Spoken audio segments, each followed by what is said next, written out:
Hello everyone. Welcome to the Indie Ocean's Halloween Special 2014. Never done one of these before, and I've been trying to come up with a clever title for it. I might have changed the title by the time this actually uploads. At the moment I'm thinking of just going something like Halloween-like. Although I may end up calling it something ridiculous and unwieldy like Hallow Rogue Ween-like, but anyway.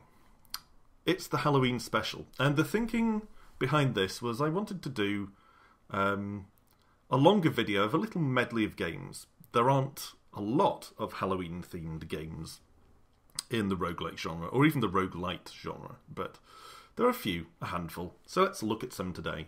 I did have a bit of a poll on Twitter briefly to see whether people would prefer me to have one long video with all these games in it in one place, or whether they'd rather have it split into maybe 3 shorter videos. The poll came out neck and neck in numbers of votes, so I went with the one that is basically the easiest for me to do, which is one big video, so I don't have to keep filling in description boxes and tags and things for multiple videos. Plus, personally, I quite like watching long videos. But, in the interest of making it user-friendly, I will insert timestamps in the description box below so that you can skip to the beginning of each game as you see fit. If there's one you're not interested in, you can skip past it. Or if you watch part of the video and then go away and come back, you can skip to the point you'd got to if it was the beginning of the game. So that's the way we're going to do this. Timestamps below. The one we're opening with is actually not a roguelike, it's a roguelite, or roguelike-like if you prefer.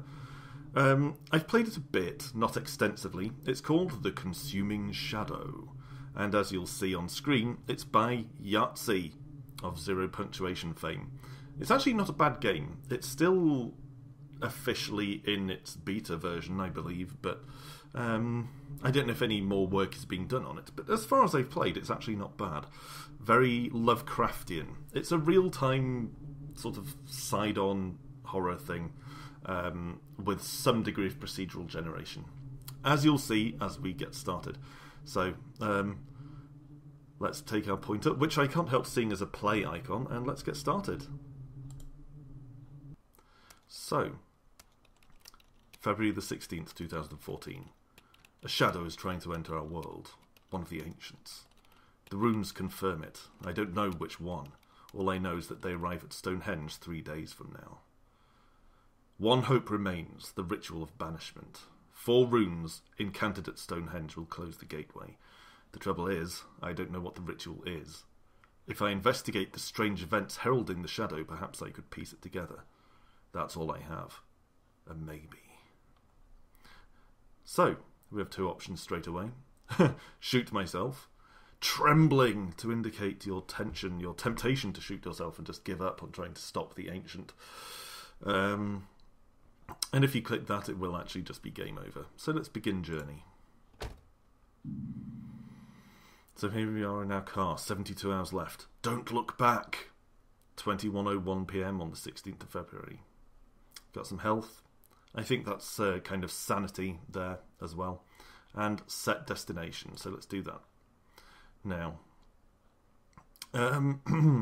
if memory serves, and it has been a while since I last played this, but if memory serves, the green towns are safe, or places known to be safe. They, you can go there and perhaps shop and that sort of thing. The red ones are ones where there are incidents. Of course, time is of the essence in this game. You only have 72 hours. So, we only have 15 cash, which isn't going to be great. So I'm going to skip the safe towns and immediately go to one of the dangerous ones. I'm going to head south because that takes us towards a greater concentration of towns in kind of central and southern England here. Incidentally, I grew up around about where Forton is here. None of these are real places, I believe. But round about there, maybe a bit south of there, is where I grew up. Nottinghamshire. Anyway, let's head off to Castlefort, shall we? Drive 60 miles. Here we go.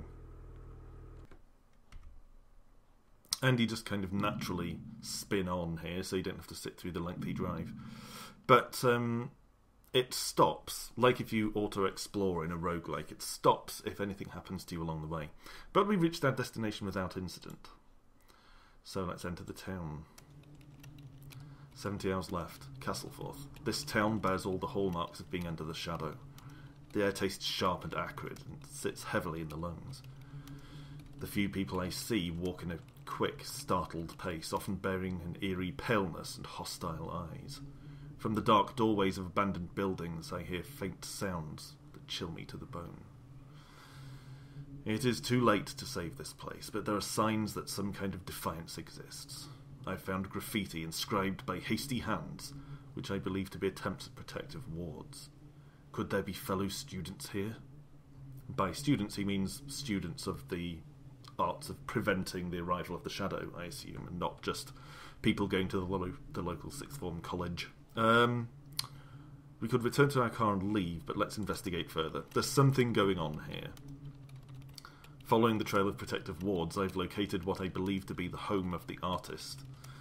The entrance was absolutely plastered in seals, daubed in a mixture of bodily fluids. The place was deserted, and everything useful had been taken. I pray that the owner has merely found a safer home.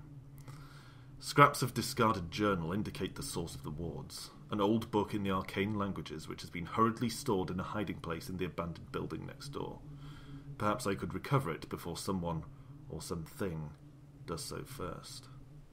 Let's investigate further.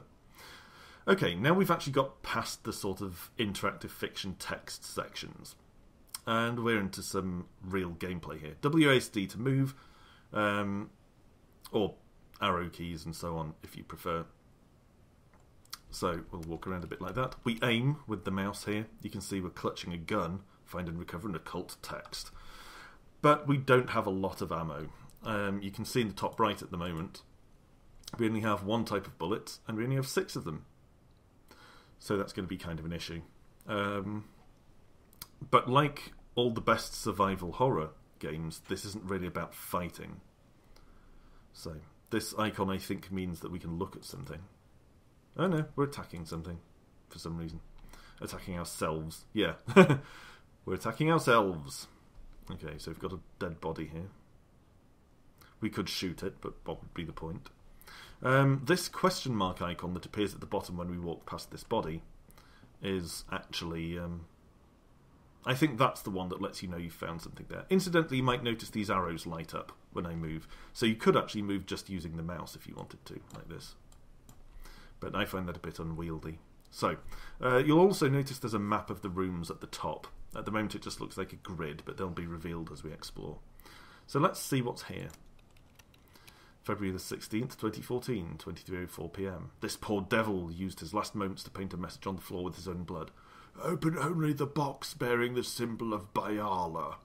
No idea what the symbol of Bayala is, yet. We might find out if we're lucky. But there's a good chance we won't. It's a pretty tough game as far as I've played. So into the next room. Look at the map, you'll notice it's up there. We can hold shift to run, like this. And sometimes that's worth doing, to save time. Because, of course, time is of the essence. This is a doorway, we could go through there. But we're not going to just yet. That's a doorway. This doorway goes upwards on the map. And I think this one goes downwards, which is why it looks like a brick wall. Odd graphical touch, but there you go. Or there's another room off to the right here, so we'll go there, I think. Click inside the room to fire your gun. Kind of suggests there might be an enemy here. I can hear it. There it is! Crap.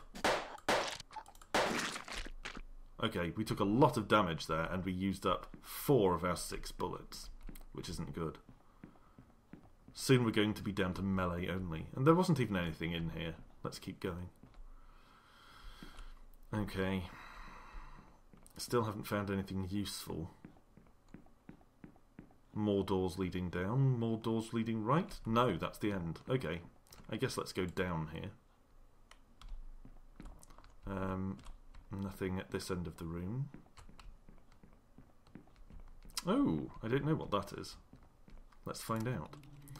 The box is completely empty. Why, thank you. Thank you so much. Ah, go, in the door. You still managed to land a hit on me. Run for your life. Crap. Okay. Right click to melee attack. That's not true at all. Oh, there it is. Okay, apparently we need to run away from this guy. Wait, there was a question mark. I've recovered 3 armor-piercing bullets. Cool. Oh! Okay. As you can see, a pretty unforgiving game in keeping with its roguelike inspired origins. So, let's have another go, shall we? Begin journey. Set destination. You'll notice that the layout has to some extent changed. I'm not sure if all the towns changed. Maybe none of them changed. I wasn't paying that much attention. I think some of them did. But certainly we're in a different part of the country. Let's this time start off by going to one of the safe towns. We'll go to Gorechurch. Doesn't sound safe, but it is. A mere 36 miles. Let's go. Okay. Let's go in. 71 hours left. And it's midday, 12:11 PM. I feel quite buoyed by the clean air here, and the people are friendly enough. It can only be a matter of time before this town catches the Shadow's attention. So we could search for supplies using an hour of our time, find a hospital for an hour of our time, or look for work for an hour of our time. I think looking for work involves things like delivering packages to other towns. First, I'm probably going to do both of those, find supplies and look for work. I'll start with supplies. We're not injured, so probably don't need a hospital. I've lost another precious hour, but I finally found a black market dealer willing to take my money. We only have 15 cash, but we can get more 9mm bullets for 2 apiece. Unfortunately, I think we can only carry a maximum of 6 at any given time, which is kind of ludicrous, but there you go. Let's buy some armor piercers for 3 apiece. There we go. Back to town, and then look for some work. 69 hours left. A package needs to be delivered to the town of Bleston. It's not a pressing matter, but important, and it needs to be there within 16 hours. The job pays £11. That wouldn't even cover your petrol if you're driving 132 miles. Good grief. Alright, let's take the job. Take down the address, resolve to head there as soon as I'm finished here. Return to car. And you've received a text from the Ministry of Occultism, that well-known governmental ministry. I won't lie to you, losing your sanity may be unavoidable. Everyone who works for a ministry talks like that. If you don't believe me, watch 80s political sitcoms. I won't lie to you, losing your sanity may be unavoidable, but don't give up. Keep your mind clear for as long as you can. Actually, if you watch American Hollywood films, then everyone in the UK sounds either like that or like Dick Van Dyke in Mary Poppins. Okay, so that's just a tip from the Ministry of Occultism. So, set a different destination. Bleston is now marked with a square because that's where that package needs to go. However, we'll have to stop off at another town on the way, either Lorham or Hobblehope. Hobblehope is safe, but of course we're now out of money, so there's a limit to how much good we can achieve in a safe town. We're going to have to brave Lorham, I suspect. So let's go. 62 miles. This is quite a diversion, actually. Bleston's way up there at the northwest end of the country. It would be less troublesome if it was en route to somewhere major. Let's enter the town. Apparently we got there in 2 hours. That's pretty good. This town is in pandemonium in the most literal sense of the word. There are monsters openly attacking people in the street. There's so much screaming. The roads are loaded with cars desperate to escape. Well, that happens a lot in northern England. The Shadow is being uncharacteristically brazen, but it should make things all the easier to identify the source of its influence here. That sentence doesn't quite work. Let's investigate further. I managed to narrow down the source of the hordes to an appropriately distasteful-looking building. Possibly an unfinished housing project. I can look up and see monstrosities on wings like pigskin taking off from the roof. Sounds like Doncaster. These creatures are just organised enough to have something in there taking a leadership role. If I can take that out, perhaps I can save this town. So kill the boss. In true game fashion. Investigate further. And here we go.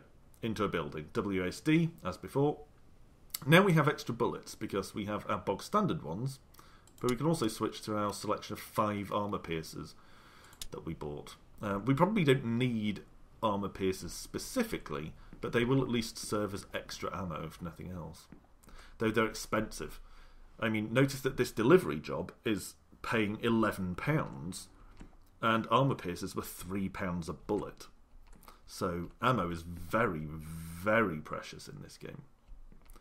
Okay. We've got a downward door. I think it's usually wise to check the room you're in case there's something important. But since we just kept walking to one side last time, this time let's go straight down. Okay. Ammo or number keys? Is that? Oh yeah, you can do it with the number keys. That's alright. What's here? Another victim of the shadow. Their body appears unharmed, but the face is contorted into a silent scream of agony.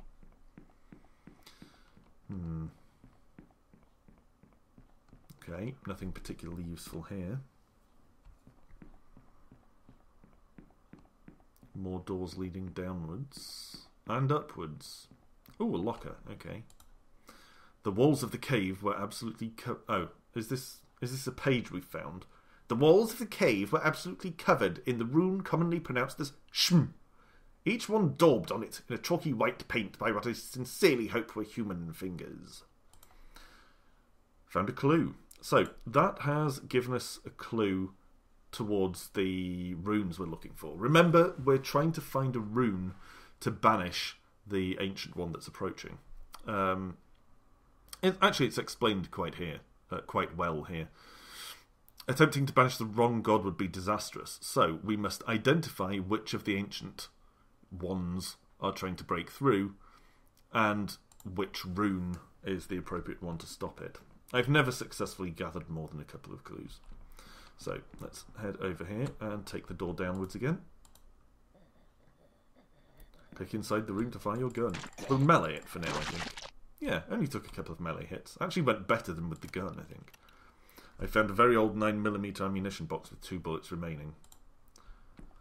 And we can't just leave it there. It's more like an event. Once it's done, which is kind of a waste because we hadn't used up any bullets. But you can never count on finding more, of course. The Shm rune has been inscribed on the wall here. It appears to be a staking of claim, or a mark of territory. So, the rune Shm is associated with the colour white, so we now know that. We know the colour of this particular rune, but is it the rune we're looking for, or a different rune? I'm going to try and pick up the pace a bit here. Yeah, this does seem to be marking out the territory, I have to say. So, okay, that's the end of that. So let's head over this way. Yeah, I don't want to spend too long just reading the text and that sort of thing, so I'm going to pick up the pace a bit here. Whoa! Holy shit. Wow, that is actually just doing me injuries. Run! Run! Crap on a stick! How do I dodge that thing? I have to get back out again. Oh, hell. Run! Run! Run! Run! Oi. I've been gravely wounded and the bleeding won't stop. Without treatment, I fear it will something. Anxiety seems to be getting the better of me. I feel hot and nauseous and my hands won't stop shaking. Hopefully it'll pass. That's because we've lost some sanity, I think. So, let's head upward here. That static thing was perhaps a sanity effect. Come on. Kill it. Kill it. Kill it. Kill it! There we go. My hand's trembling, possibly because of the injury. I've recovered a small handful of standard 9mm rounds. No use because I was already full of ammo. Let's go up here. Yeah, I think pretty soon we're going to have to go to a hospital in a friendly town. I've recovered some dusty jewellery I estimate to be worth about £5. So we've at least got some money out of this. Okay. Anything down this end of the room? No. I knew there wasn't an exit because you can see on the mini-map, but there might have been a locker or something. We must be getting close to the end here. We've been in all the other rooms. The end of this building, that is, not the game. There was a small bottle of medicinal alcohol, which I immediately put to 2 uses. Okay, that's kind of weird. Don't really know what he meant by that. Yeah, we know almost nothing about the banishment ritual there. Yeah, apparently there's nothing here. So I'm not sure how we're meant to take out the leadership of this, the evil in this town. I mean, we've pretty much explored the whole building, but it doesn't... Crap. Ah, well. There didn't seem to be anything more there. So I'm not sure what was going on with that. Let's have one more go. Begin journey. Alright. Where shall we go this time? Let's go firstly to Dinbury. Stock up on some more ammunition, as we did before. I'm going to take a swig of my tea here. Twining's breakfast tea. Let's head into town. And we've got... The town is calm and peaceful, oblivious of the shadow. My heart feels pained and heavy as I'm confronted with what we stand to lose if I fail in my mission. Seemingly what we stand to lose is a load of blue silhouettes. So, let's find supplies. Finally found a black market dealer. So, we don't have enough money for bottle of tranquilizers. Okay, so this time we've got armor, armor piercers and hollow points. Hollow points are probably good, but they're also expensive. Let's stick with our familiar armor piercers here. And then look for work. A package needs to be delivered to the town of Waterton. Pays £15, but it's 238 miles. Well, might as well take it, in case the opportunity comes up to head over there. There's our encouraging text. Wired £9 to your account. Can't do more to help right now. I think someone at the office is one of them. So, we've actually got quite a lot more money here. But, of course, it's not worth going back into town to spend more time searching for another black market dealer. We might as well head on towards Almshill. So, again, we'll fast forward through our events here. Sometimes you are stopped en route between town by things like finding a body in the road. We just haven't had that happen today. I've not seen a single human being since coming off the motorway. The streets are completely deserted. The doors of most of the houses hang open. Cars abandoned. I've searched a few homes and found televisions still on and food still laid out on dining tables, the cutlery thrown carelessly aside. All is silent here, with not even a single bird's twittering to punctuate the eerie stillness. I feel like I'm waiting for it all to shatter, and for the shadow to burst from every crack and manhole like a flash flood. Let's investigate. Investigating the sites of strange disappearances, I found traces of leaves, twigs, and earth. So you're in the park, I guess. Even in places nowhere near vegetation. The leaves are characteristic of the trees in a thick and ominous forest around which the town appears to have been built. Around a forest? That's novel. If I were still a naive man, I might wonder if there will be survivors to rescue. As it stands, I can hope only to discern something useful from the remains. That reminds me of Blood Omen Legacy of Kain. If you've ever played that on PS1, where Kain describes towns, I think it's Stenchen Crow is the one where he says, in life, I would not have graced the place with my presence. In death, I merely added to the stench. That's what it reminds me of. If I were a naive man, I might wonder if there would be survivors. As it stands, I can only hope to discern something useful from their remains. Let's investigate. So, here we go.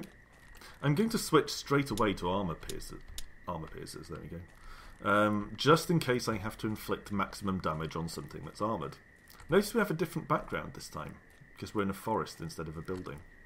Nice change. Not a big deal, but still pleasant to see different scenery.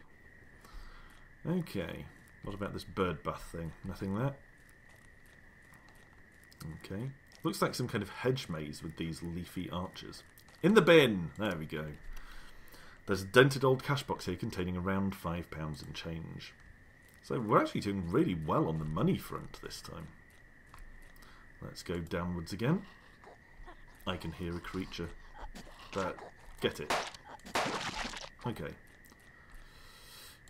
So, I've found 2 armour-piercing bullets, perhaps left over from some kind of police operation, which replaces the ones that I just fired. So that's nice. Or it doesn't. Oh. Okay. It seems we're still 2 bullets down. That's kind of weird. Unless the one... Maybe the ones on the right are the armour piercers. I didn't think they were. Whatever. The rune has been inscribed on the wall here. It appears to be a staking of claim or a mark of territory. Hasn't been enough to note anything in our notebook, though. We can go down again here. Another bird bath with nothing in it. Not even any birds, which is very ominous, of course. A body. I found one of the missing townspeople. They're dead for sure. Doesn't bode well for the rest, but I have to keep looking. I thought you'd already bleakly given up on survivors. I knew you were a secret optimist all along. So, let's head up here. And, this bugger. Go away, go away! And up. And then find the way up again. Because if you look at the mini-map, this was just a column of runes. And now let's head to the left. Oh, let's just go up here. Oh, insects. I hate the insects. Ugh. It's this game's equivalent of bats. Just annoying and fiddly to deal with. Okay. So as you can see, the Consuming Shadow is fairly simple gameplay-wise. And I mean, it doesn't have AAA presentation or anything, but it's reasonably good on atmosphere, and because it has procedural content generation, there is some replayability to it. I wouldn't say it's an amazing game, but it is reasonably enjoyable for short bursts. You can download it for free from a link which I will post in the description. Another missing person can be struck off the list. There can't be many left to find. Is that what I'm here to do, to find missing people? That wasn't really clear. We've got the ear rune again. It's dangerous running blindly like that. Could have run into any old creature. Alright, head back up. And then there should be an up again in this room. Hey, get away from me. I don't think there can be any missing people left alive here. I have to leave, and hope that other residents had as much sense. I believe my business in this place is concluded. I should head for the exit. So you can... Dungeon complete! So you can walk your way out. But of course you might run into enemies if you do that.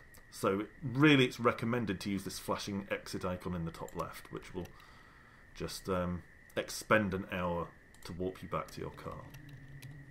As I emerged, I found a small package lying at the entrance, with an accompanying note simply reading, "Thank you."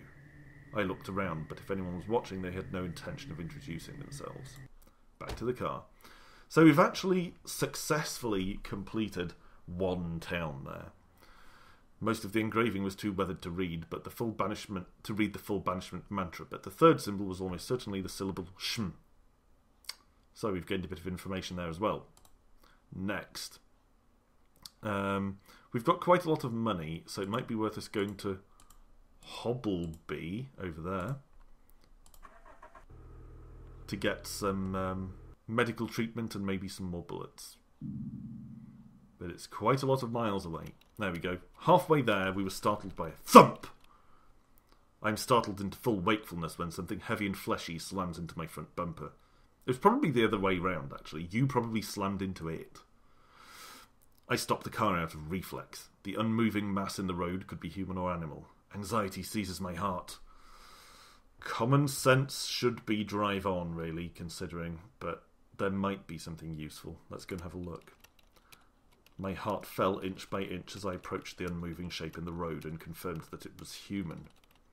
A large, bearded man in several layers of old clothing, probably been sleeping rough.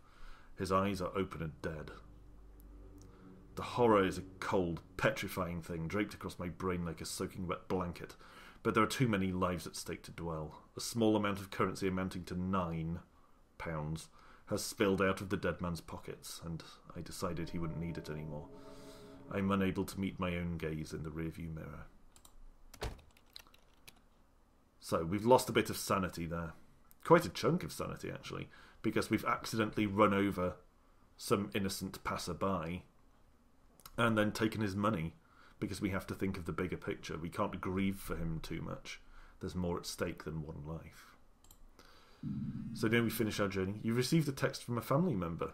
Don't text and drive, kids.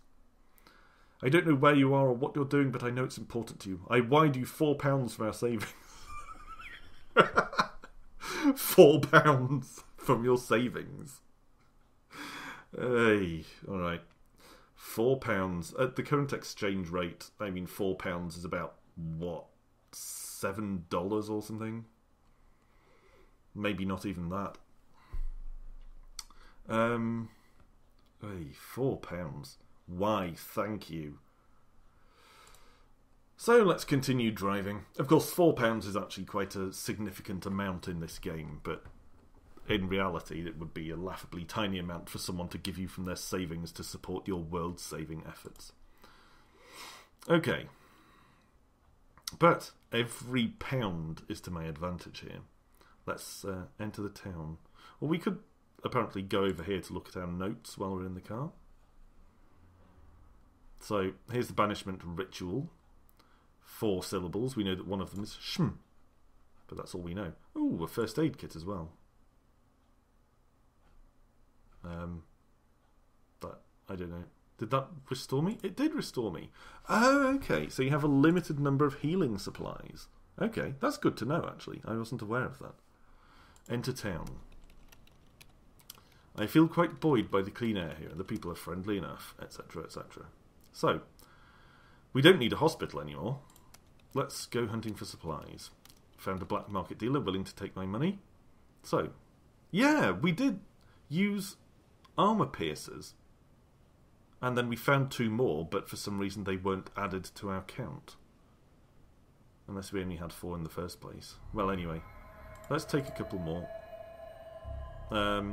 Because we're getting slightly insane, I'm actually going to spend our remaining 24 on these tranquilizers. And then head back to the car. We don't need another delivery job, we've already got one. I mean, we could take it. It probably wouldn't hurt, but it would cost us an hour. So let's choose another destination. And head for Billsport. It's in the direction of our delivery mission.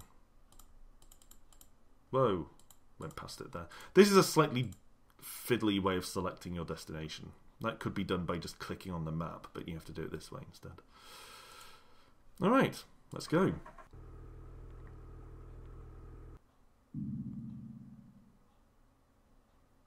Are we going to run into anything en route? Text from the Ministry of Occultism. Wired £9 to your account. Okay, so that's another £9. Doing pretty well on money in this particular run. The town's in pandemonium, monsters openly attacking people. We've seen this before. So, let's investigate further. This tasteful looking building, unfinished housing project. Investigate further. Okay. Find and exterminate the local leader of the minions. We tried this plan before, but didn't manage to make it work. Because we actually couldn't find him, and then we got killed. But hopefully this time we'll find a suitably monstrous beastie, which is demonstrably the leader. Don't count on it, but we live in hope. Oh, hallucinations, that's interesting. I wonder if that's an effect of this place, monsters that are in this place, or whether it's part of our insanity. The name Gnix often appears in relation to physical suffering. Early Christians claimed it was a word uttered by Christ on the cross. What, when he was stabbed in the side? Gnix! Yeah, alright.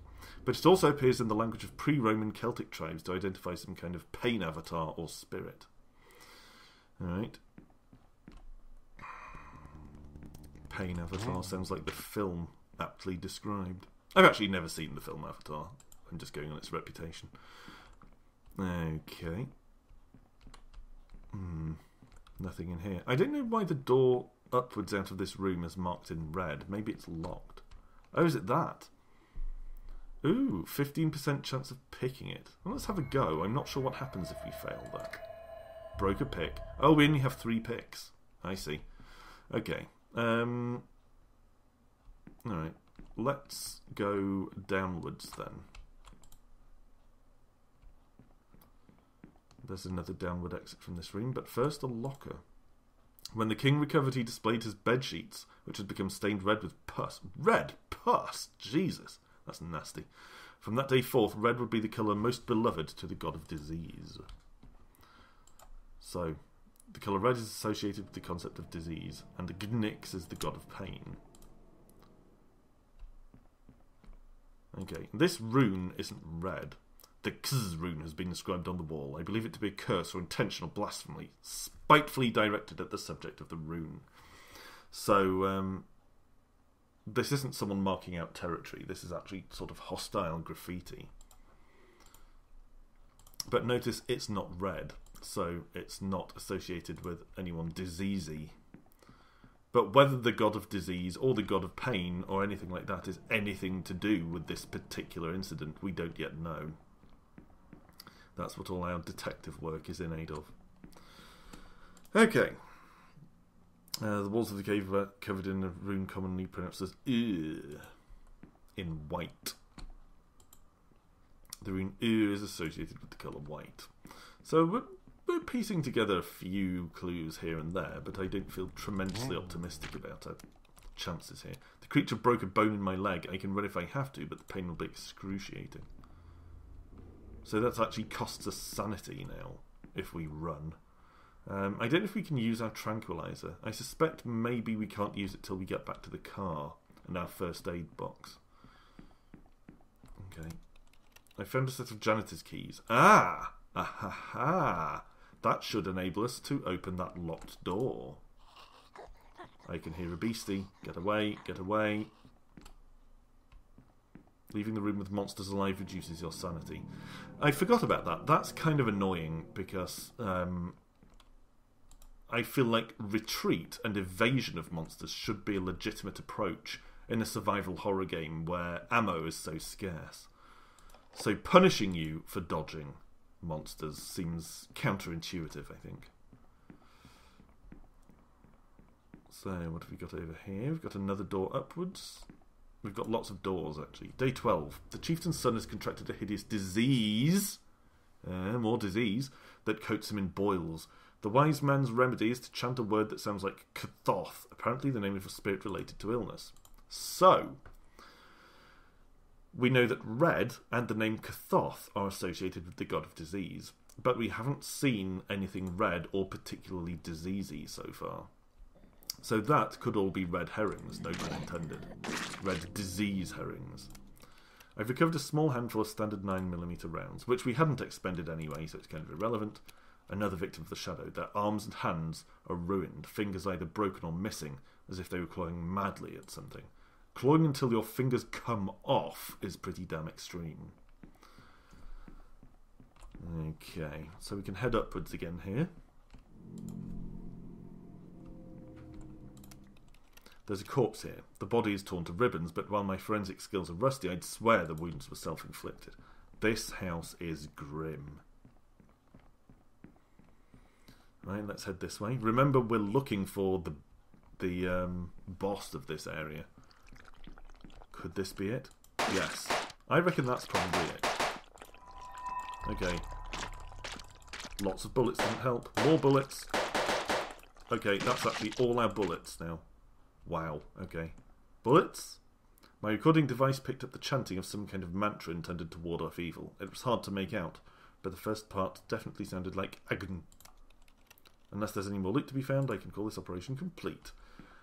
Complete, maybe, but we've used up all of our bullets. That does not bode well. Having said that, we've got 2 of the syllables. So, let's use our exit button here. It'll expend an hour, but I think it's probably worth it. With their leader dead, only its minions throughout the town remain. Fortunately, the remaining townsfolk seem to have the matter in hand. I can leave them to rebuilding their lives. Okay, where next? This is actually running longer than I expected. I thought this would go for about 20 minutes, and now we're hitting the 40-minute mark. So let's head up to Saxton, because it's in the direction of our delivery.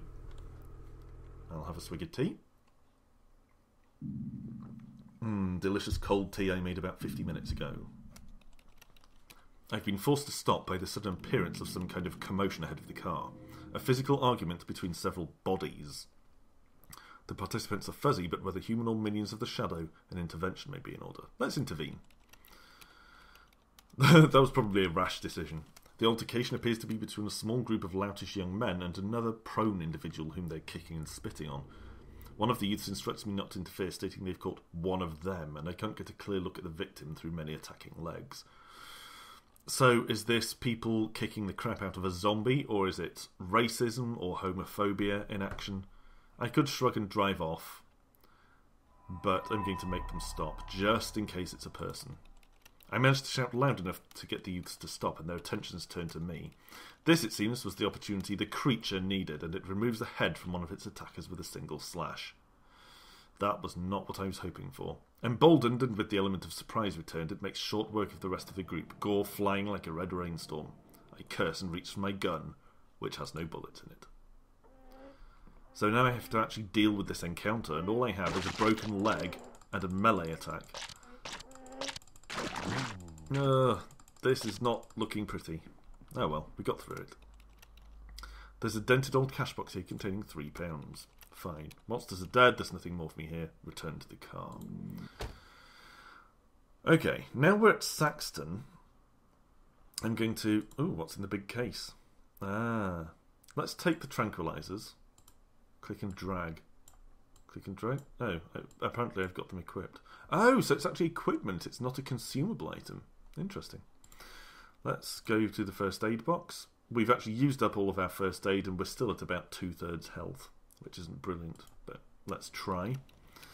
I feel quite buoyed by the clean air here. Blah blah. Friendly town. Find supplies. Okay. So, we need some more bullets. They don't sell normal bullets, but we'll take a couple of hollow points as well. That's all of our money gone, and we don't really have enough bullets to make it worthwhile. Oh well, let's head up to Waterton, deliver our parcel. 62 miles, though. Text from an unknown number. I will pull out your bones and drink the marrow as your remains twitch and burble at my feet. Thanks, Mum.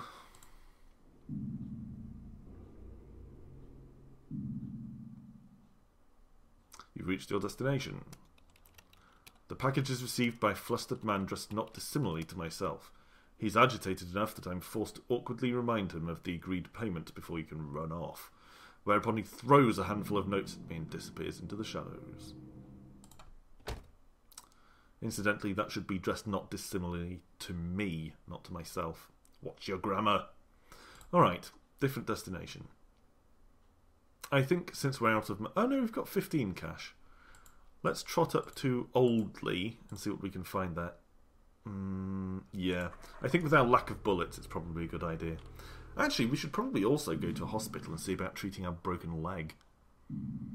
That should probably be our first priority, actually. So, let's head into Oldley. The town's calm and peaceful, oblivious of the shadow. Find a hospital. Found a small walk-in clinic for homeless people that will treat me. A proper hospital would be unthinkable. Treat broken leg, £10. So we've only got £5 left for supplies. It's probably not worth spending another hour to find the black market. Let's just head back to the car. Narcotics can numb your mind from the horrors around you and keep you sane, but the effects will lessen as you build up a tolerance. Alright, let's head off to the nearest nasty town. Castle Row, which I'm pretty sure is a street in my hometown. Shadows dance at the edge of the light ahead of me, but a cluster of shadows coalesced as I approached and formed the silhouette of a human. The tense is all over the place here. Present tense, shadows dance, cluster of shadows coalesced. Perfect tense. But anyway.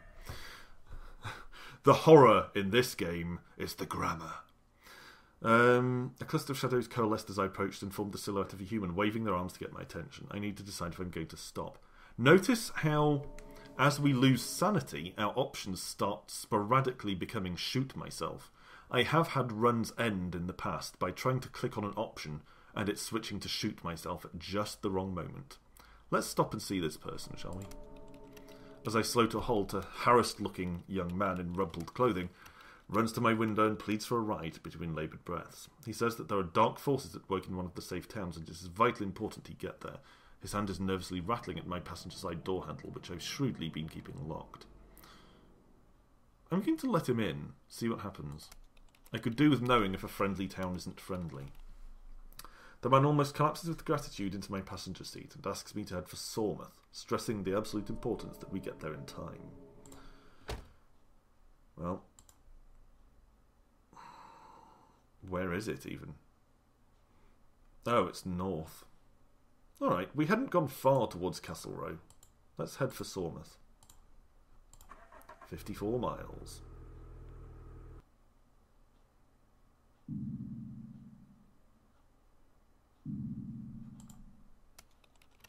My passenger is visibly comforted by the sight of the town and asks to be let off at a corner in a seemingly mundane suburb.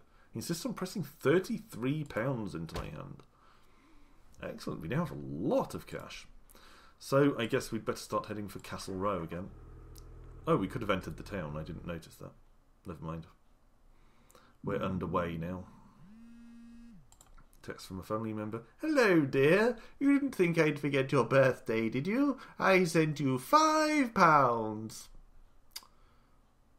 Again, £5 not to be sniffed at in this game. Okay, let's head into town. At first I was ready to declare this town to be unblemished, but troubling signs have begun to emerge. In response to my questioning, a few residents have seemed ready to give an urgent account, only to think better of it, or be shushed into silence by another. A number of anonymous notes have been passed to me by various means, some demanding I leave, some revealing details that sicken my soul. There's an evil here, I know it, one so loathsome that it will freeze even the busiest tongues. Investigate. Finally, I met a distraught-looking man on the main street near a public park. Everyone seems to be determinedly ignoring him, even while he appeals every passerby for help. He seems to be from out of town. He informs me that his friend was hauled into the bushes by some hideous thing glimpsed only briefly.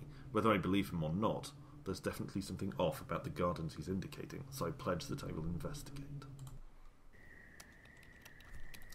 Locate a missing person, or what remains of them.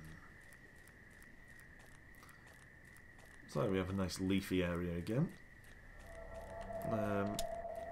Select my armour-piercing bullets, because I think I had hollow points selected before, and I probably don't want to waste my hollow points too casually.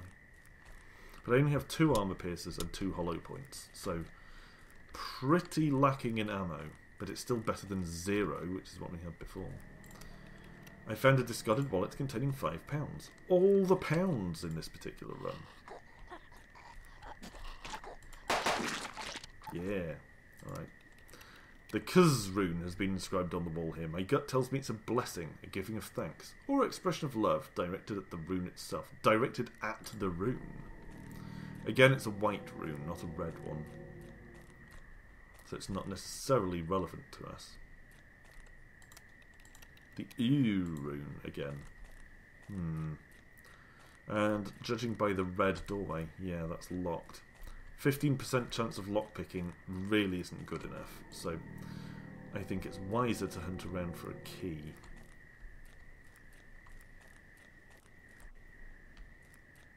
Oh, we used up all our armour piercers, so let's switch to hollow points. There we go. Probably shouldn't have used the armour piercers so casually. Seemed like a good idea at the time. Okay, we've got another locked gate. So we're looking for at least 2 keys. And if we find 1 key, which gate do we use it on?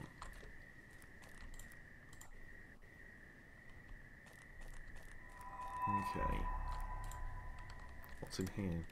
I found an ancient 9mm pistol with 2 usable bullets in the clip. Okay. So,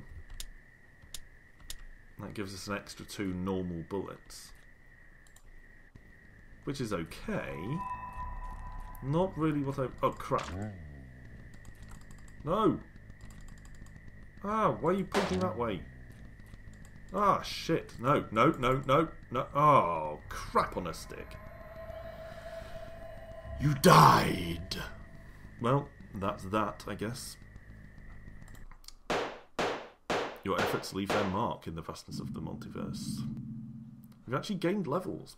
Not really sure what happens when you gain levels, to be entirely honest.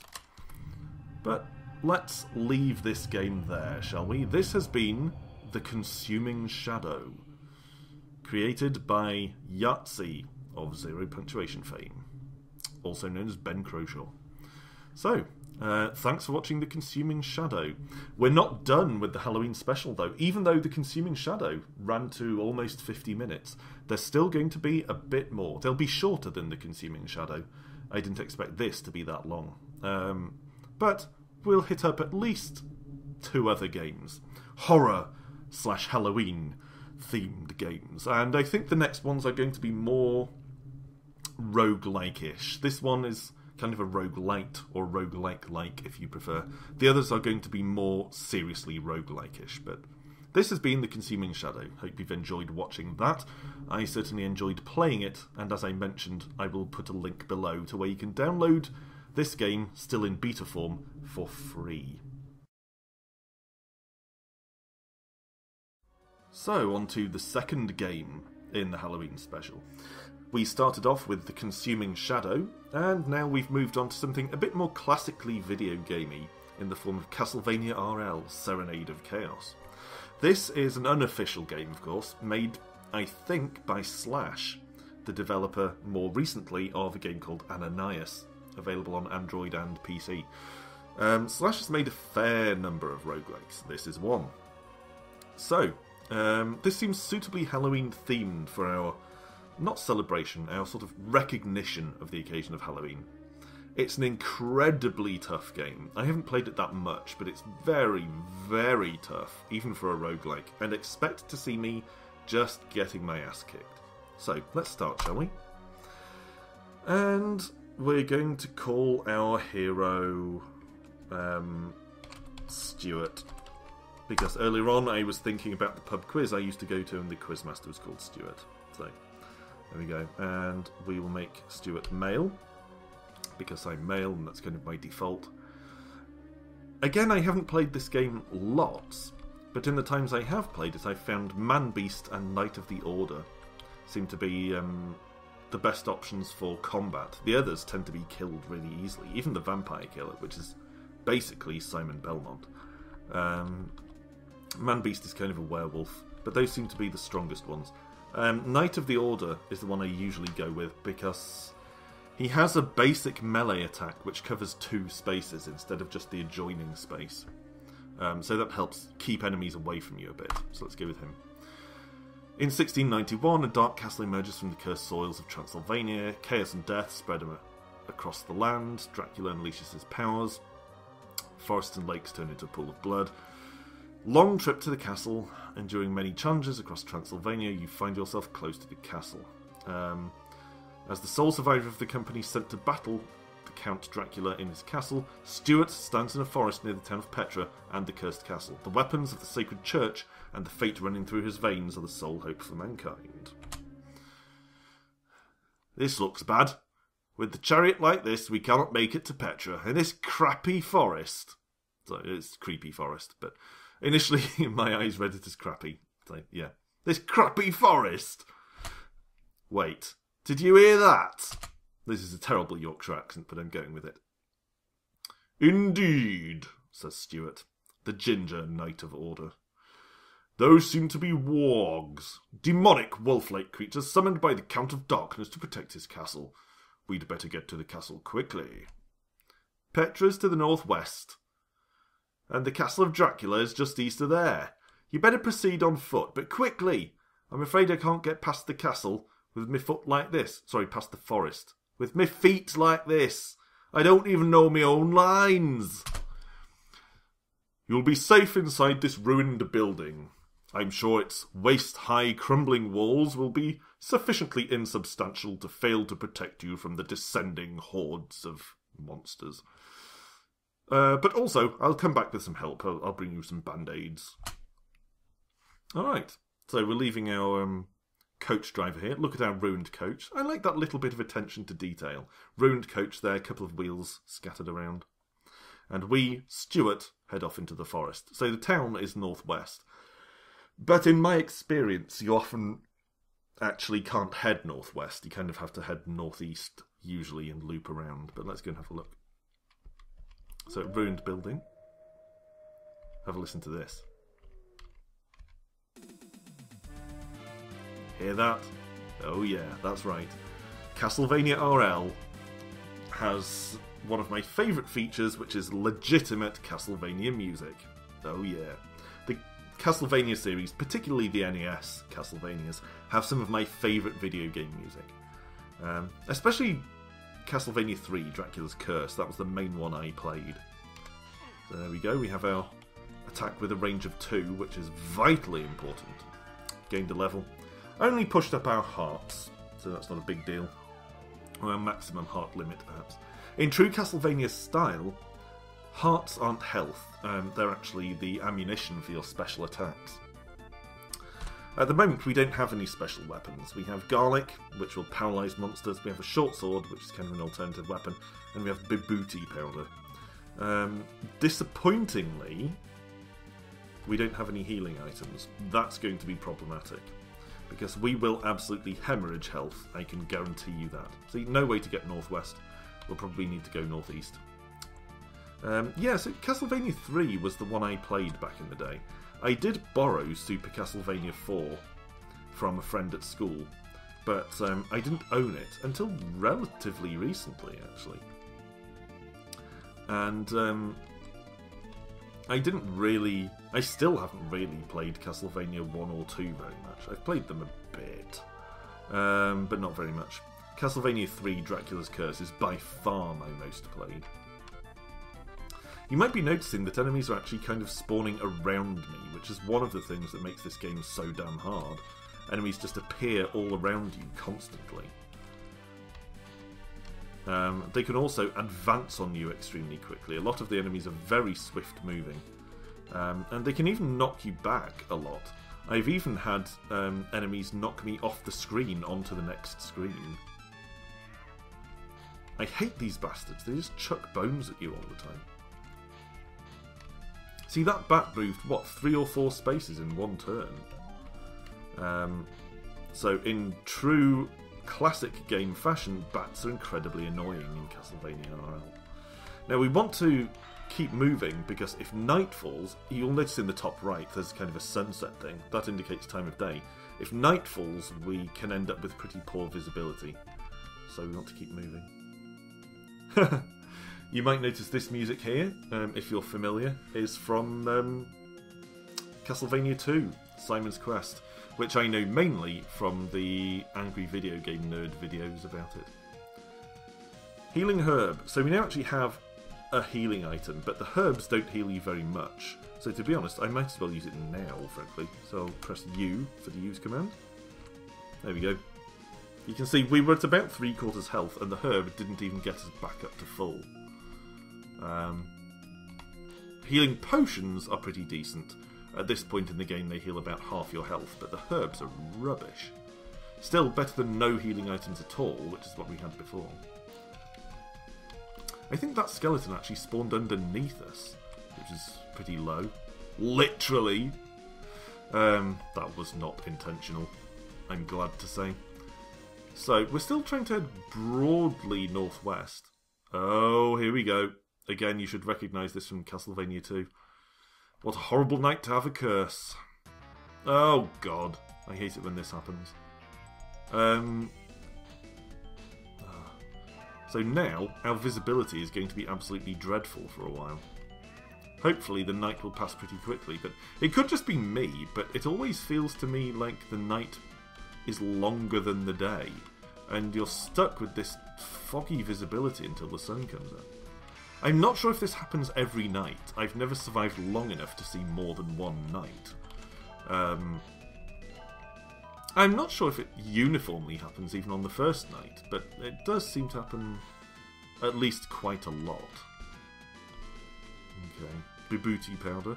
We need to remember that we can use the... another healing herb. We need to remember that we can use things like the garlic and the Bibooty powder offensively. Garlic paralyzes monsters and Bibooty powder burns the flesh. So we can actually use both of those offensively. Although I guess the paralysis effect is more of a defensive one, really. But I don't want to waste our limited supplies of items on things like bats and skeletons, which is run-of-the-mill enemies. God, I can hardly see a thing in this fog. classic horror dialogue there. Monologue in this case, I suppose. So, in true Castlevania fashion, I'm going to whip some candles and things will come out. Okay, at this point it's probably worth using the healing herb. Yeah, again it didn't get us quite up to full health. You don't need to take a lot of damage for it to be worth using a healing herb. Okay, we've just found a lantern, so let's have a look at that. Light's darkness for 100 turns. I wonder if it'll work on fog. Because, I mean, the deal is, it's night time. Let's give it a go. Let's use lantern. You turn the lantern on. No, it didn't really help with the fog. Oh. Well, apparently we're stuck with it. We can't turn it off. Oh well. It was a learning experience anyway. Lanterns don't help in fog. I suppose it's like turning your headlights on in the fog. It's actually counterproductive, if anything. God! They've got me caught in some kind of horrible crossfire. I think I'm out of herbs as well. Bats everywhere! In true classic game fashion, bats are really annoying! Oh! Okay. We picked up the kind of rosary/cross thing, which destroyed everything on screen, which was basically one bat, maybe two bats. And Potion of Invisibility. Okay. So I guess now we're invisible. Also invisible to us, which is kind of an issue. But look at the... oh, another lantern. That could be useful. Look at the nighttime meter in the top right. Leather vest. Can we equip that? We can equip that. Unless... oh, yeah, it's actually less good than our previous armour. So let's put that back on. A lot of enemies here. So, let's just try and take them out. Hey, we're down to literally 0 health. We don't have any healing herbs left. And I think your health doesn't come back over time in this. So, if we don't find a healing item pretty soon, it's basically just a matter of time until we take one more hit and then we're done. Healing herb! But yeah, if you look at the night meter, we seem to have been wandering around for ages and it's only just barely halfway through. And it really does feel like the nighttime sections last longer than the daytime ones. Well, we've just got another level up, and this one allows us to actually pick a specific advancement. Do we want to choose increases maximum resistance to damage, higher carrying capacity, higher attack, or faster moves while attacking? I'm going to go with resistance to damage because we're taking so much punishment. I've chosen that before. That's one of the main ones I go for when I'm playing this, and I've never found that particularly extends my longevity, to be honest. Aha! Look at that. Stage 2 Castle Bridge, it says. See, that's what I talked about before. An enemy can actually knock you back onto the previous screen, which is kind of shitty. I didn't mean... is that it? You become better with maces. Okay, apparently we're using a mace. Yeah, I don't mean it's shitty as in bad game design. I mean, it's a bad experience. So, all hopes are lost. We were killed on the Castle Bridge. But if that was the Castle Bridge, we actually never found the town of Petra, which was meant to be to the northwest. I think we were probably meant to go to Petra first. Not bothered about saving my character for memorial purposes. Let's jump in again. And this time our hero is going to be Boris, because I have that name on the mind. And actually Boris is going to be a woman. Just because. So, let's be Vampire Killer, which I find extremely difficult. I find it a difficult character to use, but maybe I've been misplaying it. You'd think the whip might have good range on it. On a last attempt to rescue a loved one, which was taken by an evil demon last night, Boris, the last member of the lineage of vampire hunters, the Belmonts, stands in a forest near the town of Petra. And here's Melduck again. This looks bad. Chariot like this, you can't make it to Petra. The forest suffers as darkness... sorry. The forest suffers as darkness corrupts its roots. I'm not going to do that. Oh, horrible flashbacks to me Let's Playing Bureau Agent Kendall, in which for some reason I made Agent Kendall sound like Roger Moore. Anyway, this forest suffers as darkness corrupts its roots. It's my fate to get to Castlevania and fight my way through. Petra's to the northwest. Castle Dracula is just east of there. So we found the castle drawbridge, I guess. So we must have completely missed Petra somehow. Anyway, what do we have on us? We have 3 healing herbs, which is okay. Some garlic and a short sword. We have our leather whip. Yeah, it says range 2. But I think we actually... Yeah, it does have range 2, but I think we inflict less damage than the knight does. So these sort of pea pod things, you can just about see one to my right here, seem to be what spawn the enemies. So we need to watch out for those appearing. There we go. Okay, so let's head northeast-ish again, since that tends to be where the correct route is. So you see, there's another pea-like pod, or nut-like pod, to my northeast at the moment. That will be an enemy in a second.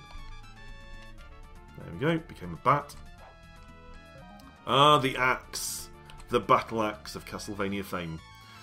If you notice it says readied weapon, I think the axe is actually a special weapon which we can use our hearts to fuel. So exchange primary for secondary weapon. Oh, maybe we can do that. Maybe it's actually a melee weapon. Interesting. So let's try pressing X and see what happens. You attack unarmed. Yeah, so we actually don't have a secondary weapon. Even though it says readied axe. So let's try throwing an axe at this bat. One of these bats.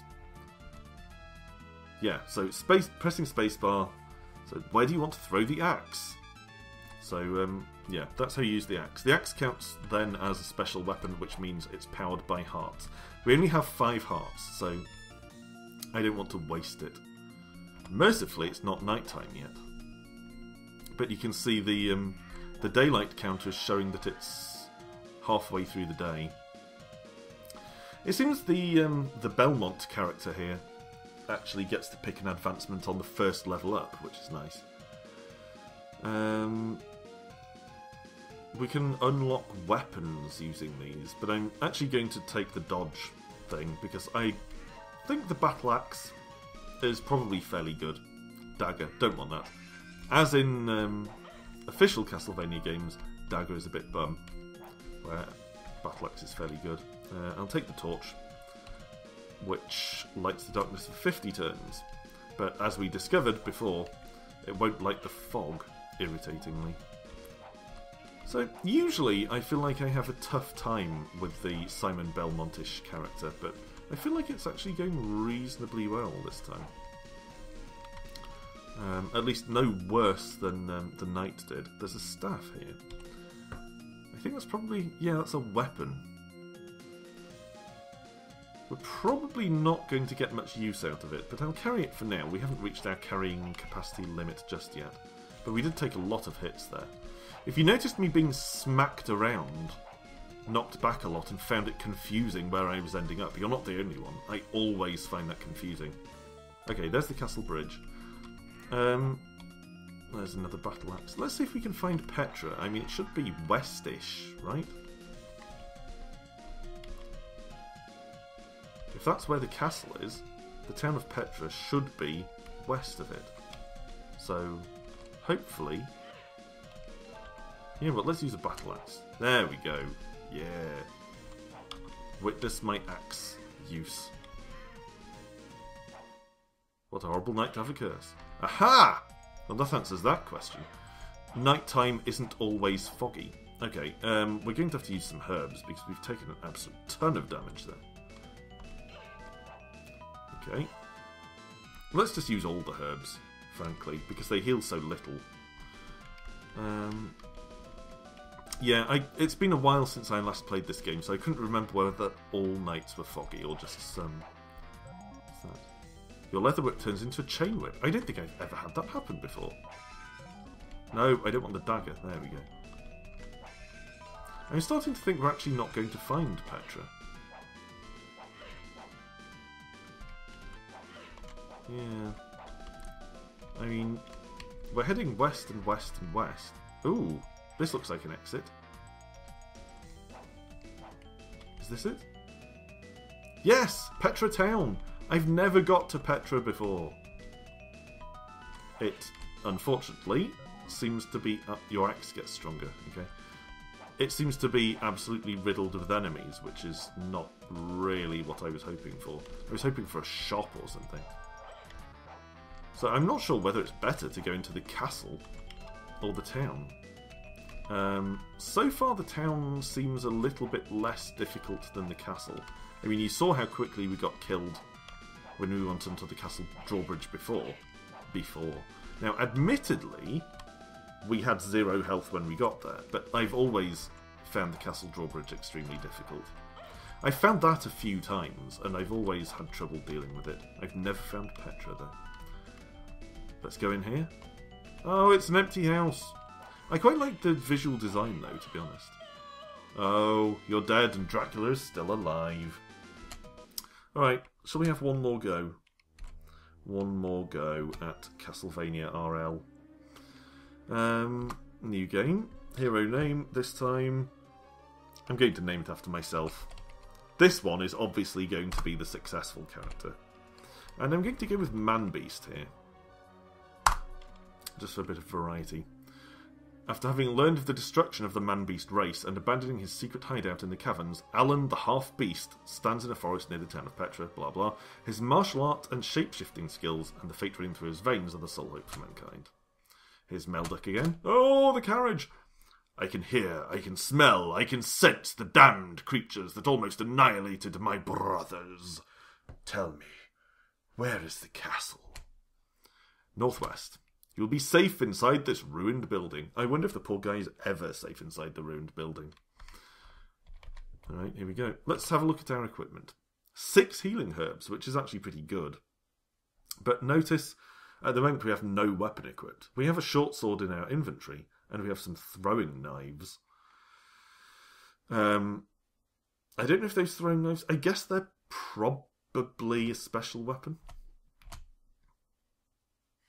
Yeah. We should probably equip the short sword. I mean, the fact that we start without it equipped suggests maybe we can fight barehanded. So maybe it's actually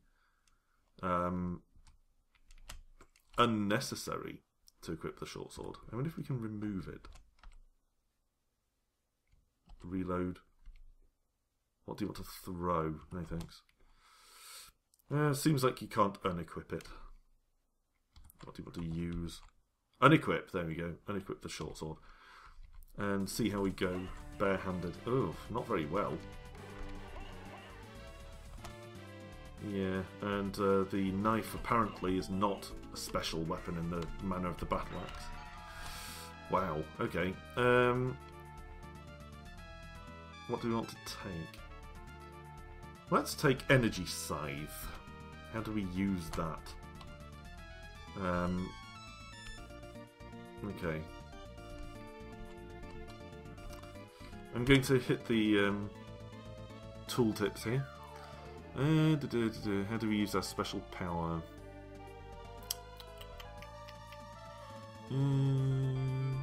Attack, drop, equip, fire. Get, jump, plunge, reload, skills, S. Okay. Alright. Oh, so we actually have some skills. I wonder if the other characters also have skills and we were just oblivious the whole time. Lupine Morph requires 15 hearts. So I'd like to see that, but we don't have enough hearts for it at the moment. Since we're doing so little damage to all the enemies, I am actually going to equip the short sword. And I'm going to use a healing herb as well. In fact, 2. There we go. Let's move on. I'm rushing a little bit, but I'm hoping to avoid the enemies as much as possible here. Because I do feel like we're physically weaker than the Knight was, and possibly even weaker than the Belmont was. Which seems to contradict what I said earlier. I just seem to remember that I've had the best luck with the Knight and the Man-Beast. But we're kind of having a tough time with the Man-Beast today. Using the short sword doesn't seem to be any more helpful than doing it barehanded. For some reason. Better use some more herbs because we're taking lots of damage. There we go. There's another herb there, of course. Okay. Let's, no, we don't have any garlic, so there's nothing to throw there. We do have thrown knives. Now we have garlic. Oh, let's take that torch in case we need it. Okay. Steel Basilard. Basilard? I don't know how to pronounce that word. And it's a dagger. Attack 1. Meh. Oh, the short sword has range 2 as well. I've never noticed that before. Whoa! Taking a lot of hits. We're only 1 heart away from our lupine transformation. Survive! Survive! So let's use our healing herb. It was our last one though. So it's a bit tight. Crap! No! Okay, well, I'm curious. Let's just have a look and see if the Vampire Slayer Simon Belmont character has special skills as well. Mystic Dagger, Mystic Axe. So do we start off with Mystic Dagger and Mystic Axe? That's interesting. Let's see what they do. Skills. Hey, Mystic Dagger.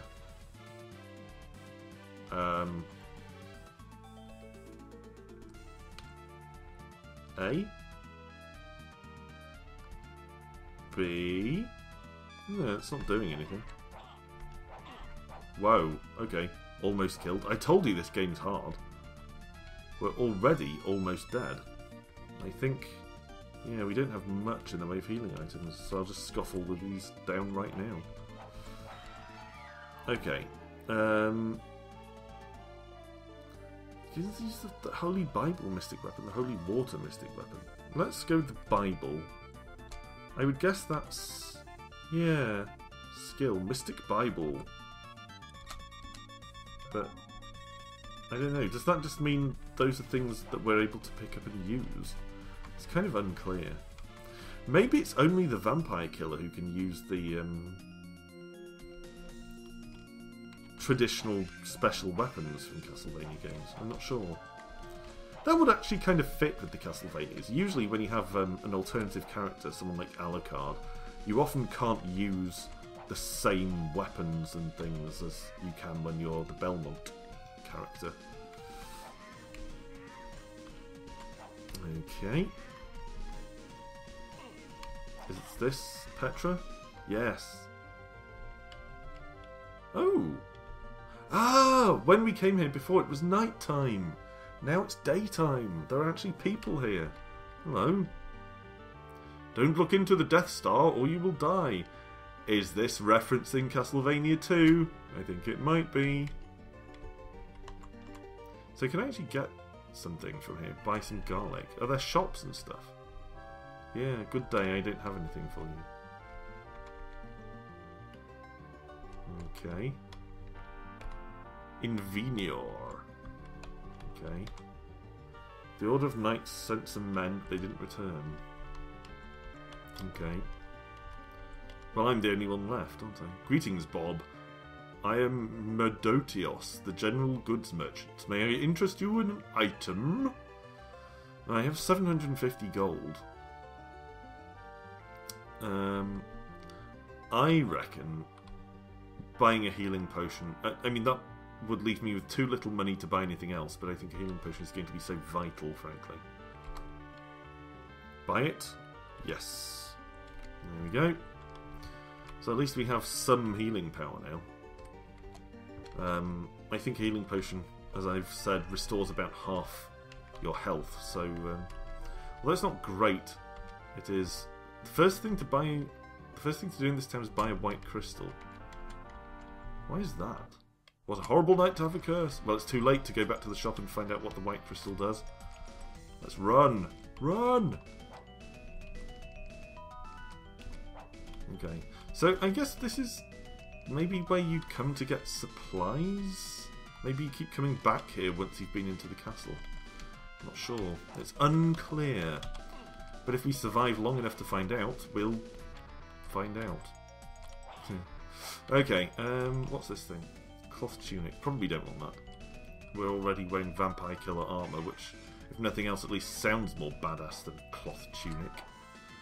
Okay, let's throw an axe at that warg. Wow, 2 axes and it's still walking. Warging. Okay, got to level up, which is okay. Shit me. Okay. Alright. The castle has to be around here somewhere, but we're taking a lot of damage. I'm going to eat a healing herb to give us a little bit of a boost, but I might have to actually resort to using the potion we just bought. I mean, expending the potion just in order to get to the castle entrance is not really what I had in mind. But that's exactly the kind of thing that happens in Castlevania RL. It's not the hardest roguelike I've ever played. That would be Adon, which is why I've never spent more than a few minutes playing Adon, because I usually get killed about 30 seconds in. But it is pretty tough. And it does some odd things, like spawning enemies all around you and the knockback effects, which are interesting and fairly unique as far as I'm aware, but do make it, if anything, even more difficult. Well, there's a Bible. I'd better use our healing potion, I think. Wow, we took a lot of damage there. Yeah, that did not work out well. Anyway, let's leave it there, I guess. That's about half an hour or so. This has been part 2 of the Indie Oceans Halloween special. This is Castlevania RL Serenade of Chaos, which, like many roguelikes, is downloadable for free. If it interests you at all, I'll put a link in the description below to the site where you can download it. So, the Indie Oceans Halloween special continues with a little game called Inside Out. This one is quite different to the previous 2. In fact, I've tried to make them all different from each other. The first one was The Consuming Shadow, a real-time roguelite influenced by H.P. Lovecraft, wherein time was an issue. The second one was the action-packed Halloween-y fare that was Castlevania RL. And this one is more of a slow, broody, ominous game. I've only played this a bit, so I don't know how long this particular section of the Halloween special is going to run, but we'll see how it goes. I seem to remember I don't really get this game. Also, you'll see that there's a message at the bottom of the screen here. You wake up alone in the house, I would guess.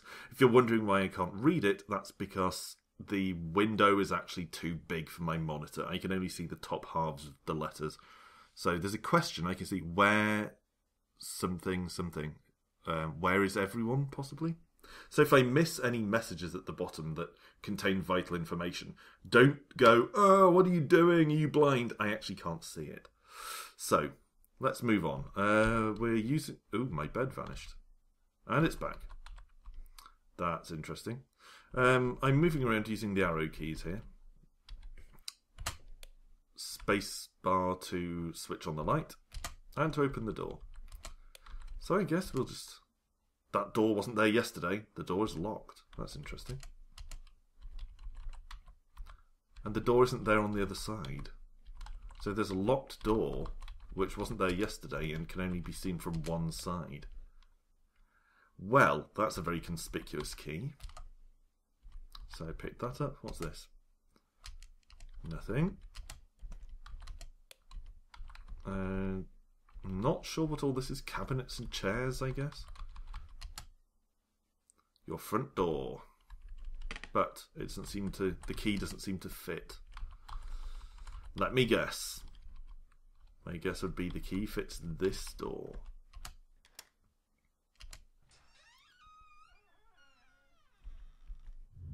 Yeah. And that door did not open into the next room.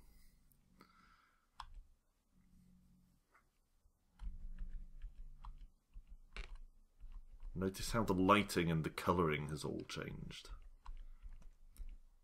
And the room description is hall with a question mark. Okay, good. Light switch. I'm starting to think light might be an important part of this game. I have played it before once, but I don't really remember a great deal about it. You feel a presence.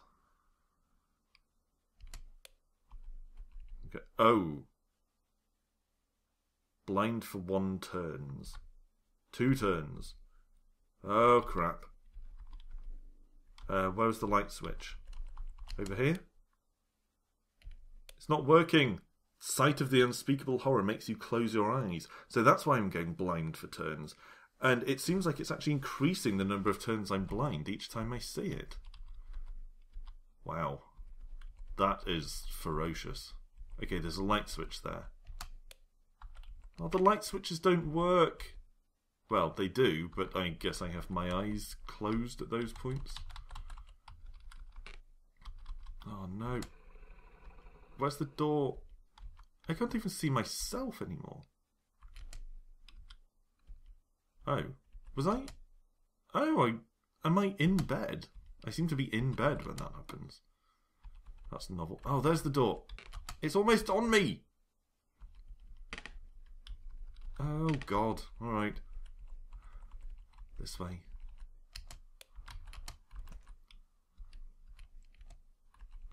Okay.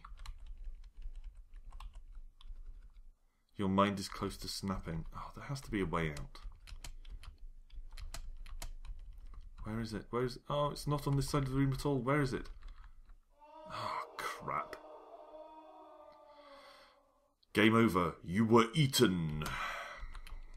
Alright. Well, it looks like one of those games where you have to close the game and then reopen it, so let's do that. Okay, we're back. You have to reopen the game every time you get killed, so that's a bit of a nuisance if you're trying to record, but so be it. So, with it being sort of a roguelike, the layout of everything has changed, of course, but I assume the basic principle remains the same.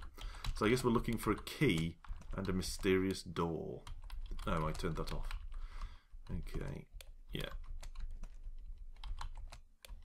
Alright. There's the key.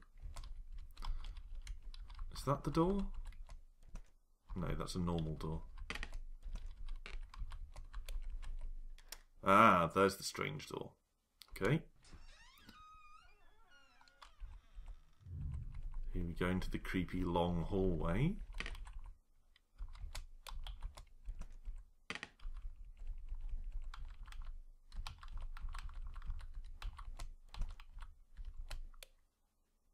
Okay, bottom left-hand corner.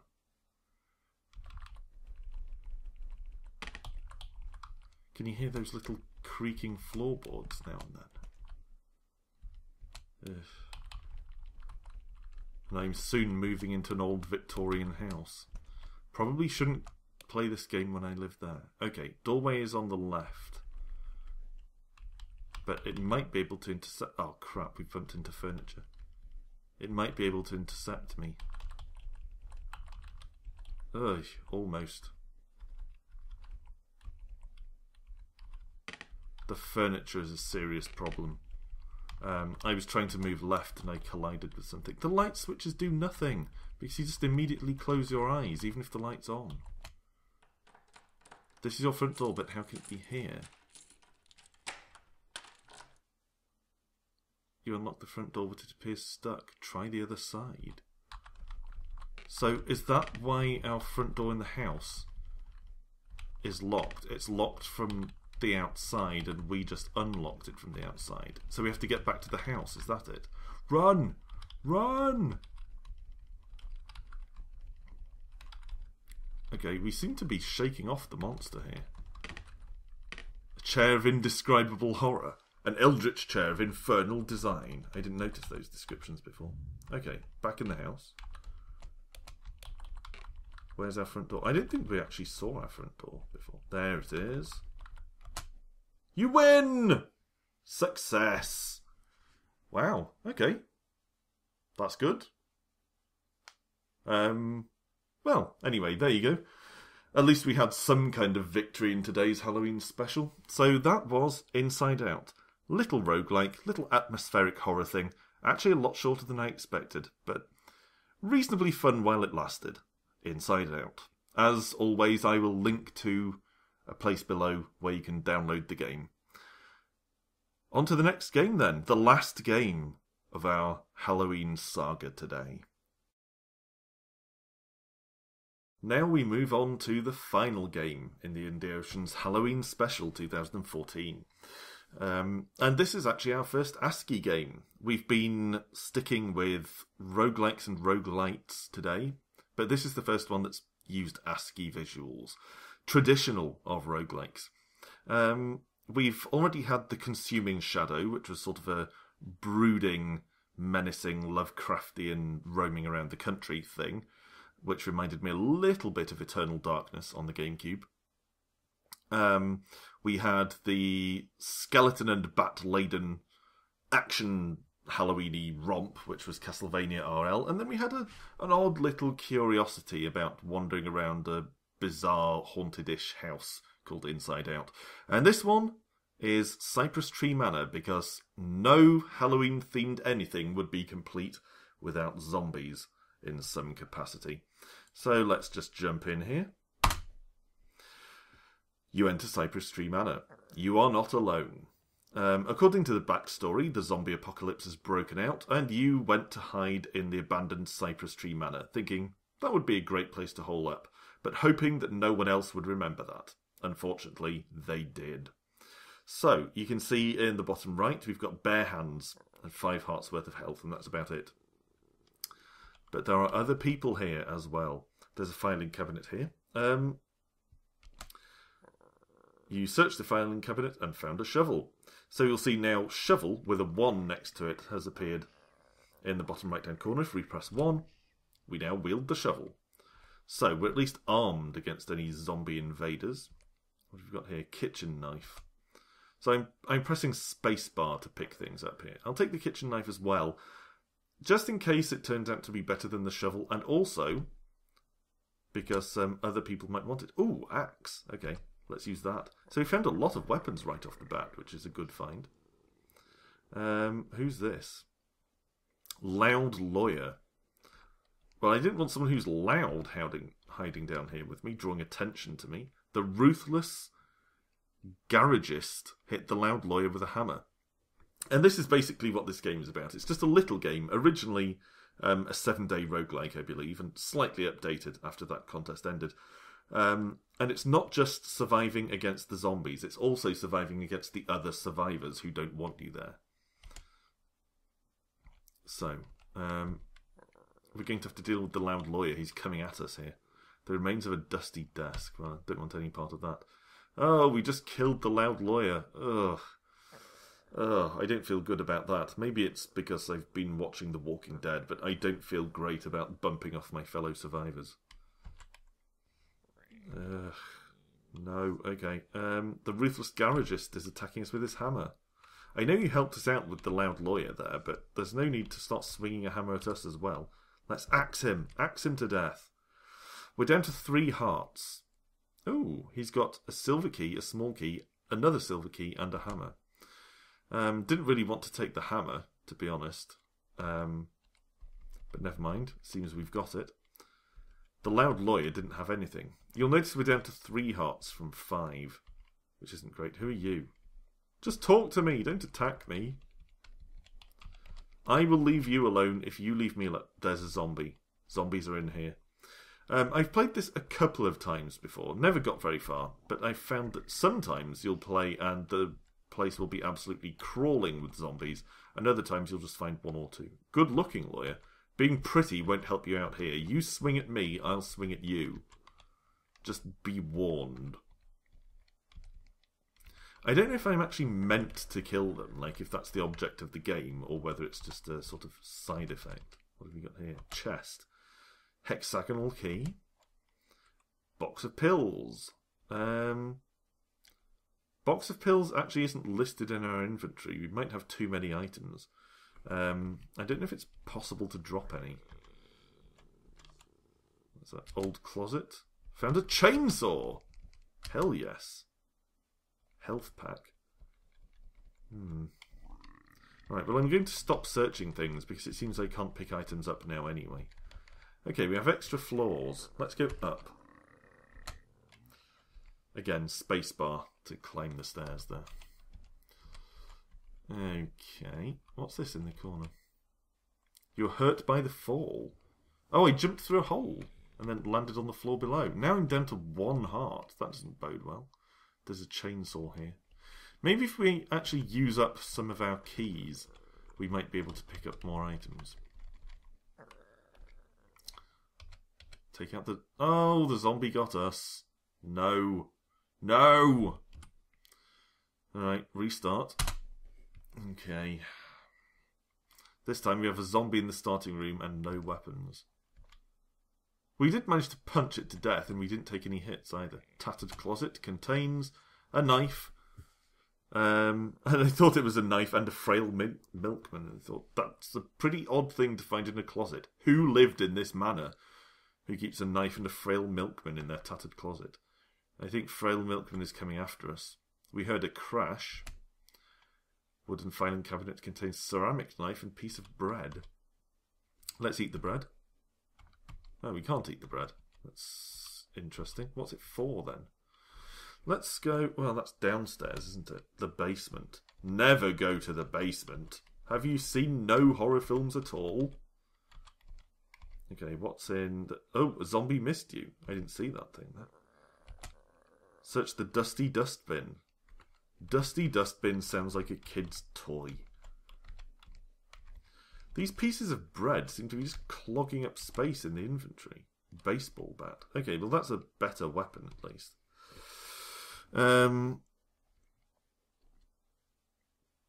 Okay.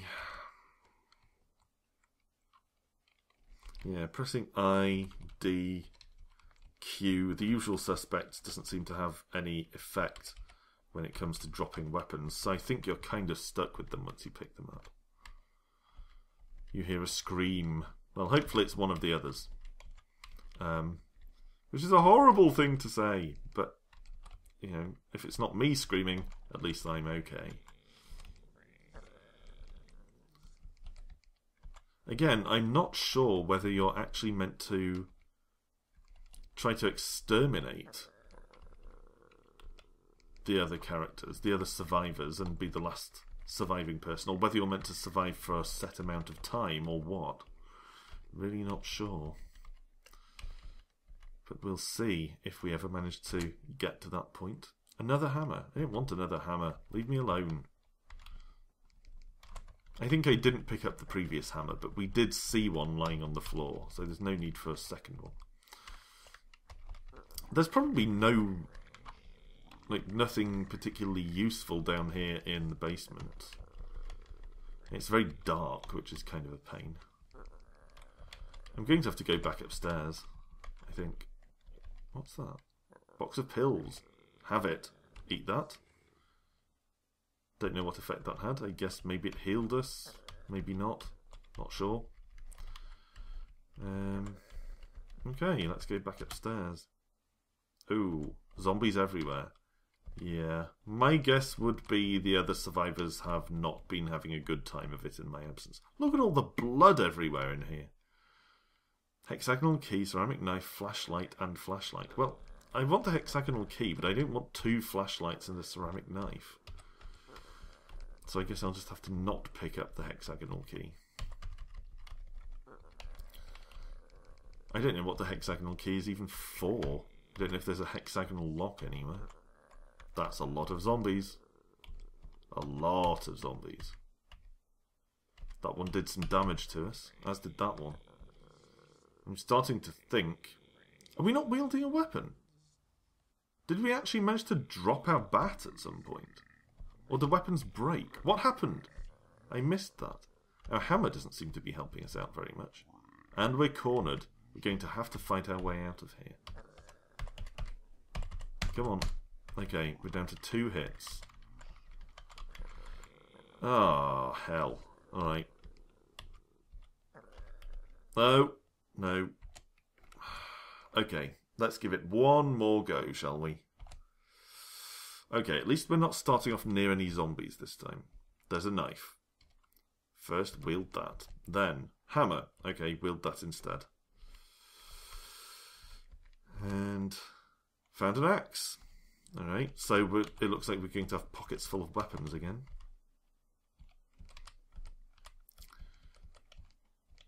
Alright, I feel like exploring upstairs might be a good plan if we can find the upward steps. There they are. Up we go. It seems like most of the items in the game are weapons. And of course, once you've got a half decent one, you probably don't need the others. I don't know why these survivors are all so antagonistic of other survivors. Shouldn't we be collaborating? Don't you know anything about survival in the zombie apocalypse? Don't make enemies if you don't have to. Tiny key, let's take that. And try to find a tiny lock. Flashlight. Oh, apparently it's +1 flashlight, which means it's actually a weapon, not a source of illumination. Interesting. Okay. I mean, I guess this could be one of those sort of, not time attack, but survival games where it's basically trying to survive as long as you can. Okay, that's a hole in the floor. I remember that from earlier, when we saw one and just jumped down it obliviously. Don't need that hammer. What about over here? Okay. Oh, crap! Fell down the hole. That's what they get for running around too eagerly. And we're losing health like mad here. Okay, the stairs are kind of northeast-ish. Can we get through there? Possibly not. Sometimes it seems like the zombies are really slow, and sometimes they're actually reasonably fast. Okay, one more. One more. I know I said that before. But, here we go. Attack the other guy. Attack the dapper lawyer. Ah, the dapper lawyer is actually attacking the zombie. Didn't need to worry. Alright. What's this thing? Piece of bread. Don't want it. As far as I can tell, you can't use bread. There's an upward staircase. Let's go! Upwards. Remains of a wooden chest.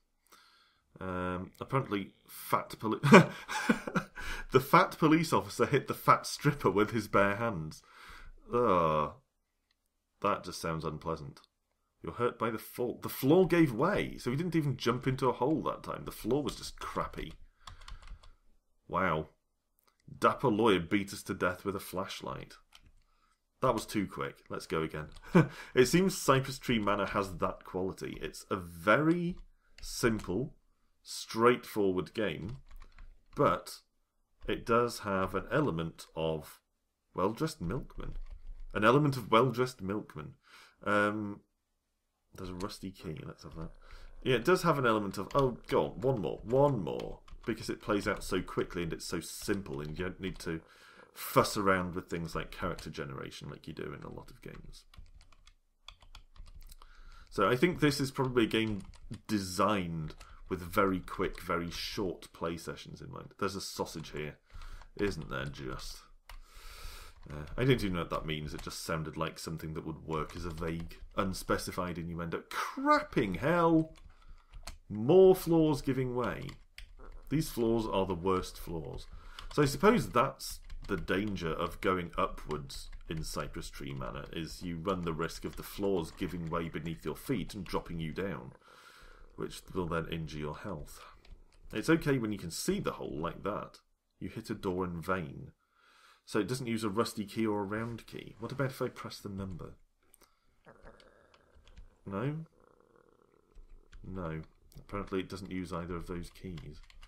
Does that mean I need to go in search of another key? Or another door, perhaps? How about this? There we go. Hell's bells! Alright. I don't know why I've started saying that lately. That's an exclamation I've been using a lot at work, recently. Because, you know, you have to have safe for work exclamations. Alright. I can't exactly go, holy shit balls, in the middle of the office without older people tutting at me disapprovingly. Alright. Hammer, don't really need that. Got my baseball bat. There's another hole. A zombie just standing on its own up here, minding its own business, until I mash its head with a baseball bat. I haven't run into any of the other survivors for a while now. The zombies might already have finished them off. Okay. Haven't found any more keys. I mean, I suppose they could be in these cabinets and things. But of course, the risk of opening cabinets is that you might then find you pick up an item you can't get rid of. Okay, there's a staircase down. Ah, balls. Okay, well, I think that'll do. That is Cypress Tree Manor. I would continue having more goes, and it's very tempting, but I feel like it's quite dependent on blind luck, and it's not entirely clear what the objective is. It could end up being one of those games that, despite being simple, takes a surprisingly long time to actually complete. So anyway, that has been the Halloween special on the Indie Ocean. We've had The Consuming Shadow, Castlevania RL, Inside Out, and Cypress Tree Manor. I hope you've enjoyed this selection of Halloween-y / horror-y themed games. I've enjoyed playing them, and hopefully this hasn't been too long for you. But in any case, the games are linked below. All of them, I think, are free. Yeah, all of them are free to download. The links are below for those who want to try these games for yourself. All of these games are fun to various extents. I don't enjoy them all equally, but they're all at least reasonably fun, so they're worth a play if they seem remotely interesting. On the topic of Halloween games, why don't you leave me some comments below about which Halloween or horror-themed games are your favourites? The ones we've seen today aren't necessarily my favourite scary games altogether, from all games ever made.